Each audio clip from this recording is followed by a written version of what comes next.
जय सिया राम दोस्तों, मेरे चैनल में आप लोगों का बहुत बहुत स्वागत है। रामायण का हिंदू धर्म में एक विशिष्ट स्थान है। मनुष्य जाति के जीवन और उनके कर्मों का विशेष प्रकार से रामायण में विवरण दिया गया है। इसमें भगवान राम और देवी सीता के जन्म एवं जीवन यात्रा का वर्णन है। हम में से अधिकांश लोगों को रामायण की कहानी पता है, लेकिन इस महाकाव्य से जुड़े कुछ ऐसे भी रहस्य हैं जिनके बारे में लोगों को जानकारी नहीं है। आज हम आपके सामने रामायण से जुड़े ऐसे ही 13 रहस्यों को उजागर कर रहे हैं। ऐसा माना जाता है कि मूल रामायण की रचना ऋषि वाल्मीकि द्वारा की गई थी, लेकिन कई अन्य संतों और वेद पंडितों जैसे कि तुलसीदास, संत एकनाथ इत्यादि ने भी इनके अन्य संस्करणों की रचना की है। हालांकि प्रत्येक संस्करण में अलग अलग तरीके से कहानी का वर्णन किया गया है, लेकिन मूल रूपरेखा एक ही है। ऐसा माना जाता है कि रामायण की घटना 4 थी और 5वीं शताब्दी ईस्वी पूर्व की है। नंबर 1, रामायण के हर 1000 श्लोक के बाद आने वाले पहले अक्षर से गायत्री मंत्र बनता है। गायत्री मंत्र में 24 अक्षर होते हैं और वाल्मीकि रामायण में 24,000 श्लोक हैं। रामायण के हर 1000 श्लोक के बाद आने वाले पहले अक्षर से गायत्री मंत्र बनता है। यह मंत्र इस पवित्र महाकाव्य का सार है। गायत्री मंत्र को सर्वप्रथम ऋग्वेद में उल्लेखित किया गया है। नंबर 2, राम और उनके भाइयों के अलावा राजा दशरथ की एक पुत्री भी थी। श्री राम के माता पिता एवं भाइयों के बारे में तो प्राय सभी जानते हैं, लेकिन बहुत ही कम लोगों को यह चीज मालूम है कि राम की एक बहन भी थी जिनका नाम शांता था। वे आयु में चारों भाइयों से काफी बड़ी थी। उनकी माता कौशल्या थी। ऐसे माना जाता है कि एक बार अंग देश के राजा रोमपद और उनकी रानी वर्षिणी अयोध्या आए। उनको कोई संतान नहीं थी। बातचीत के दौरान राजा दशरथ को जब यह बात मालूम हुई तो उन्होंने कहा कि मैं अपनी बेटी शांता आपको संतान के रूप में दूंगा। यह सुनकर रोमपद और वर्षिणी बहुत खुश हुए। उन्होंने बहुत स्नेह से उसका पालन पोषण किया और माता पिता के सभी कर्तव्य निभाए। एक दिन राजा रोमपद अपनी पुत्री से बातें कर रहे थे। उसी समय द्वार पर एक ब्राह्मण आए और उन्होंने राजा से प्रार्थना की कि वर्षा के दिनों में वे खेतों की जुताई में राज दरबार की ओर से मदद प्रदान करें। राजा को यह सुनाई नहीं दिया और वे पुत्री के साथ बातचीत करते रहे। द्वार पर आए नागरिक की याचना न सुनने से ब्राह्मण को दुख हुआ और वे राजा रोमपद का राज्य छोड़कर चले गए। वह ब्राह्मण इंद्र के भक्त थे। अपने भक्त की ऐसी अनदेखी पर इंद्रदेव राजा रोमपद पर क्रुद्ध हो गए और उन्होंने उनके राज्य में पर्याप्त वर्षा नहीं की। इससे खेतों में खड़ी फसलें मुरझाने लगी। इस संकट की घड़ी में राजा रोमपद ऋष्यशृंग ऋषि के पास गए और उनसे उपाय पूछा। ऋषि ने बताया कि वे इंद्रदेव को प्रसन्न करने के लिए यज्ञ करें। ऋषि ने यज्ञ किया और खेत खलिहान पानी से भर गए। इसके बाद ऋष्यशृंग ऋषि का विवाह शांता से हो गया और वे सुखपूर्वक रहने लगे। बाद में ऋष्यशृंग ने ही दशरथ की पुत्र कामना के लिए पुत्र कामेष्टि यज्ञ करवाया था। जिस स्थान पर उन्होंने यह यज्ञ करवाया था वह अयोध्या से लगभग 39 किलोमीटर पूर्व में था और वहां आज भी उनका आश्रम है और उनकी तथा उनकी पत्नी की समाधियां भी हैं। नंबर 3, राम विष्णु के अवतार हैं, लेकिन उनके अन्य भाई किसके अवतार थे? राम को भगवान विष्णु का अवतार माना जाता है, लेकिन क्या आपको पता है कि उनके भाई किसके अवतार थे? लक्ष्मण को शेषनाग का अवतार माना जाता है, जो कि क्षीर सागर में भगवान विष्णु का आसन है, जबकि भरत और शत्रुघ्न को क्रमशः भगवान विष्णु द्वारा हाथों में धारण किए गए सुदर्शन चक्र और शंखशैल का अवतार माना जाता है। नंबर 4, सीता स्वयंवर में प्रयुक्त भगवान शिव के धनुष का नाम। हम में से अधिकांश लोगों को पता है कि राम का सीता से विवाह एक स्वयंवर के माध्यम से हुआ था। उस स्वयंवर के लिए भगवान शिव के धनुष का इस्तेमाल किया गया था, जिस पर सभी राजकुमारों को प्रत्यंचा चढ़ाना था। लेकिन बहुत कम लोगों को पता है कि भगवान शिव के उस धनुष का नाम पिनाक था। नंबर 5, लक्ष्मण को गुदाकेश के नाम से भी जाना जाता है। ऐसा माना जाता है कि वनवास के 14 वर्षों के दौरान अपने भाई और भाभी की रक्षा के उद्देश्य से लक्ष्मण कभी सोते नहीं थे। इसके कारण उन्हें गुदाकेश के नाम से भी जाना जाता है। वनवास की पहली रात को जब राम और सीता सो रहे थे तो निद्रा देवी लक्ष्मण के सामने प्रकट हुई। उस समय लक्ष्मण ने निद्रा देवी से अनुरोध किया कि उन्हें ऐसा वरदान दे कि वनवास के 14 वर्षों के दौरान उन्हें नींद न आए और वह अपने प्रिय भाई और भाभी की रक्षा कर सके। निद्रा देवी इस बात पर प्रसन्न होकर बोली कि अगर कोई तुम्हारे बदले 14 वर्षों तक सोए तो तुम्हें यह वरदान प्राप्त हो सकता है। इसके बाद लक्ष्मण जी की सलाह पर निद्रा देवी लक्ष्मण की पत्नी और सीता की बहन उर्मिला के पास पहुंची। उर्मिला ने लक्ष्मण के बदले सोना स्वीकार कर लिया और वे पूरे 14 वर्ष तक सोती रही। नंबर 6, उस जंगल का नाम जहां राम, लक्ष्मण और सीता वनवास के दौरान रुके थे। रामायण महाकाव्य की कहानी के बारे में हम सभी जानते हैं कि राम और सीता लक्ष्मण के साथ 14 वर्षों के लिए वनवास गए थे और राक्षसों के राजा रावण को हराकर वापस अपने राज्य में लौटे थे। हम में से अधिकांश लोगों को पता है कि राम, लक्ष्मण और सीता ने कई साल वन में बिताए थे, लेकिन कुछ ही लोगों को उस वन के नाम की जानकारी होगी। उस वन का नाम दंडकारण्य था, जिसमें राम, सीता और लक्ष्मण ने अपना वनवास बिताया था। यह वन लगभग 35,600 वर्ग मील में फैला हुआ है, जिसमें वर्तमान छत्तीसगढ़, उड़ीसा, महाराष्ट्र और आंध्र प्रदेश के कुछ हिस्से शामिल हैं। उस समय यह वन सबसे भयंकर राक्षसों का घर माना जाता था, इसलिए इसका नाम दंडकारण्य था, जहाँ दंड का अर्थ सजा देना और अरण्य का अर्थ वन है। नंबर 7, लक्ष्मण रेखा प्रकरण का वर्णन वाल्मीकि रामायण में नहीं है।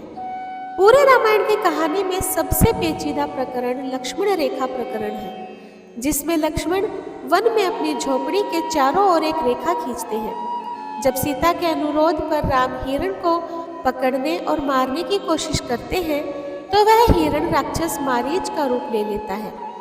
मरने के समय में मारीच राम की आवाज में लक्ष्मण और सीता के लिए रोता है। यह सुनकर सीता लक्ष्मण से आग्रह करती है कि वह अपने भाई की मदद के लिए जाए, क्योंकि ऐसा प्रतीत होता है कि उनके भाई किसी मुसीबत में फंस गए हैं। पहले तो लक्ष्मण सीता को अकेले जंगल में छोड़कर जाने को राजी नहीं हुए, लेकिन बार बार सीता द्वारा अनुरोध करने पर वह तैयार हो गए। इसके बाद लक्ष्मण ने झोपड़ी के चारों ओर एक रेखा खींची और सीता से अनुरोध किया कि वह रेखा के अंदर ही रहे, और यदि कोई बाहरी व्यक्ति इस रेखा को पार करने की कोशिश करेगा तो वह जलकर भस्म हो जाएगा। इस प्रकरण के संबंध में अज्ञात तथ्य यह है कि इस कहानी का वर्णन ना तो वाल्मीकि रामायण में है और ना ही रामचरितमानस में है, लेकिन रामचरितमानस के लंका कांड में इस बात का उल्लेख रावण की पत्नी मंदोदरी द्वारा किया गया है। नंबर 8, रावण एक उत्कर्ष वीणा वादक था। रावण सभी राक्षसों का राजा था। बचपन में वह सभी लोगों से डरता था क्योंकि उसके 10 सिर थे। भगवान शिव के प्रति उसकी दृढ़ आस्था थी। इस बात की पुख्ता जानकारी है कि रावण एक बहुत बड़ा विद्वान था और उसने वेदों का अध्ययन किया था। लेकिन क्या आपको पता है कि रावण के ध्वज में प्रतीक के रूप में वीणा होने का क्या कारण है? चूंकि रावण एक उत्कृष्ट वीणा वादक था, जिसके कारण उसके ध्वज में प्रतीक के रूप में वीणा अंकित था। हालांकि रावण इस कला को ज्यादा तवज्जो नहीं देता था, लेकिन उसे यह यंत्र बजाना पसंद था। नंबर 9, इंद्र के ईर्ष्यालु होने के कारण कुंभकर्ण को सोने का वरदान प्राप्त हुआ था। रामायण में एक दिलचस्प कहानी हमेशा सोने वाले कुंभकर्ण की है। कुंभकर्ण रावण का छोटा भाई था, जिसका शरीर बहुत ही विकराल था। इसके अलावा वह पेटू भी था, यानी कि बहुत खाने वाला भी था। रामायण में वर्णित है कि कुंभकर्ण लगातार 6 महीने तक सोता रहता था और सिर्फ एक दिन खाने के लिए उठता था और पुनः 6 महीने तक सोता रहता था। लेकिन क्या आपको पता है कि कुंभकर्ण को सोने की आदत कैसे लगी थी? एक बार एक यज्ञ की समाप्ति पर प्रजापति ब्रह्मा कुंभकर्ण के सामने प्रकट हुए और उन्होंने कुंभकर्ण से वरदान मांगने को कहा। इंद्र को इस बात से डर लगा कि कहीं कुंभकर्ण वरदान में इंद्रासन न मांग ले, अतः उन्होंने देवी सरस्वती से अनुरोध किया कि वह कुंभकर्ण की जिह्वा पर बैठ जाए, जिससे वह इंद्रासन के बदले निद्रासन मांग ले। इस प्रकार इंद्र की ईर्ष्या की वजह से कुंभकर्ण को सोने का वरदान प्राप्त हुआ था। नंबर 10, नासा के अनुसार रामायण की कहानी और आदम का पुल एक दूसरे से जुड़े हुए हैं। रामायण की कहानी के अंतिम चरण में वर्णित है कि राम और लक्ष्मण ने वानर सेना की मदद से लंका पर विजय प्राप्त करने के लिए एक पुल का निर्माण किया था। ऐसा माना जाता है कि यह कहानी लगभग 17,50,000 वर्ष साल पहले की है। हाल ही में नासा ने पाक जलडमरू मध्य में श्रीलंका और भारत को जोड़ने वाले एक मानव निर्मित प्राचीन पुल की खोज की है और शोधकर्ताओं और पुरातत्वविदों के अनुसार इस पुल के निर्माण की अवधि रामायण महाकाव्य में वर्णित पुल के निर्माण काल से मिलती है।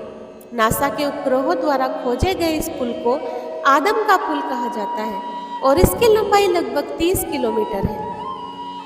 नंबर 11, रावण को पता था कि वह राम के हाथों मारा जाएगा। रामायण की पूरी कहानी पढ़ने के बाद हमें पता चलता है कि रावण एक क्रूर और सबसे विकराल राक्षस था, जिससे सभी लोग घृणा करते थे। जब रावण के भाइयों ने सीता के अपहरण की वजह से राम के हमले के बारे में सुना तो अपने भाई को आत्मसमर्पण करने की सलाह दी थी। यह सुनकर रावण ने आत्मसमर्पण करने से इनकार कर दिया और राम के हाथों मरकर मोक्ष पाने की इच्छा प्रकट की। उसने कहा कि अगर राम और लक्ष्मण 2 सामान्य इंसान हैं तो सीता मेरे पास ही रहेगी, क्योंकि मैं आसानी से उन दोनों को परास्त कर दूंगा, और यदि वे देवता हैं तो मैं उन दोनों के हाथों मरकर मोक्ष को प्राप्त करूंगा। नंबर 12, आखिर क्यों राम ने लक्ष्मण को मृत्युदंड दिया? रामायण में वर्णित है कि श्री राम ने न चाहते हुए भी जान से प्यारे अपने छोटे भाई लक्ष्मण को मृत्युदंड दिया था। आखिर क्यों भगवान राम ने लक्ष्मण को मृत्युदंड दिया था? यह घटना उस वक्त की है जब श्री राम लंका विजय के बाद अयोध्या लौट आए थे और अयोध्या के राजा बन गए थे।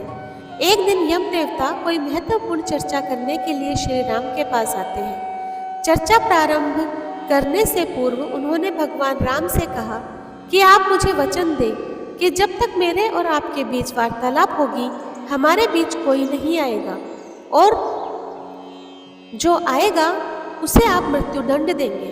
इसके बाद राम लक्ष्मण को यह कहते हुए द्वारपाल पर नियुक्त कर देते हैं कि जब तक कि उनकी और यम की बात हो रही है तब तक वो किसी को भी अंदर न आने दें, अन्यथा वह उसे मृत्युदंड दे देंगे। लक्ष्मण भाई की आज्ञा मानकर द्वारपाल बनकर खड़े हो जाते हैं। लक्ष्मण को द्वारपाल बने कुछ ही समय बीतते हैं कि वहाँ पर ऋषि दुर्वासा का आगमन होता है। जब दुर्वासा ने लक्ष्मण से अपने आगमन के बारे में राम को जानकारी देने के लिए कहा तो लक्ष्मण ने विनम्रता के साथ मना कर दिया। इस पर दुर्वासा क्रोधित हो गए तथा उन्होंने संपूर्ण अयोध्या को श्राप देने की बात कही। लक्ष्मण ने शीघ्र ही यह निश्चय लिया कि उनको स्वयं का बलिदान देना होगा ताकि वो नगरवासियों को ऋषि के श्राप से बचा सके और उन्होंने भीतर जाकर ऋषि दुर्वासा के आगमन की सूचना दी। अब श्री राम दुविधा में पड़ गए, क्योंकि उन्हें अपने वचन के अनुसार लक्ष्मण को मृत्युदंड देना था। इस दुविधा की स्थिति में श्री राम ने अपने गुरु वशिष्ठ का स्मरण किया और कोई रास्ता दिखाने को कहा। गुरुदेव ने कहा कि अपनी किसी प्रिय वस्तु का त्याग उसकी मृत्यु के समान ही है, अतः तू अपने वचन का पालन करने के लिए लक्ष्मण का त्याग कर दो। लेकिन जैसे ही लक्ष्मण ने यह बात सुनी तो उन्होंने राम से कहा कि आप भूलकर भी मेरा त्याग नहीं करना। आपसे दूर रहने से तो यह अच्छा है कि मैं आपके वचन का पालन करते हुए मृत्यु को गले लगा लूं। ऐसा कहकर लक्ष्मण ने जल समाधि ले ली। नंबर 13, राम ने सरयू नदी में डुबकी लगाकर पृथ्वी लोक का परित्याग किया था। ऐसा माना जाता है कि जब सीता ने पृथ्वी के अंदर समाहित होकर अपने शरीर का परित्याग कर दिया तो उसके बाद राम ने सरयू नदी में जल समाधि लेकर पृथ्वीलोक का परित्याग कर दिया था। तो दोस्तों, रामायण से जुड़े ये कुछ अनसुने 13 रहस्य की जानकारी आपको कैसी लगी, मुझे कमेंट बॉक्स में ज़रूर बताइएगा और ज़्यादा से ज़्यादा मेरे चैनल को लाइक, शेयर और सब्सक्राइब कीजिए। धन्यवाद।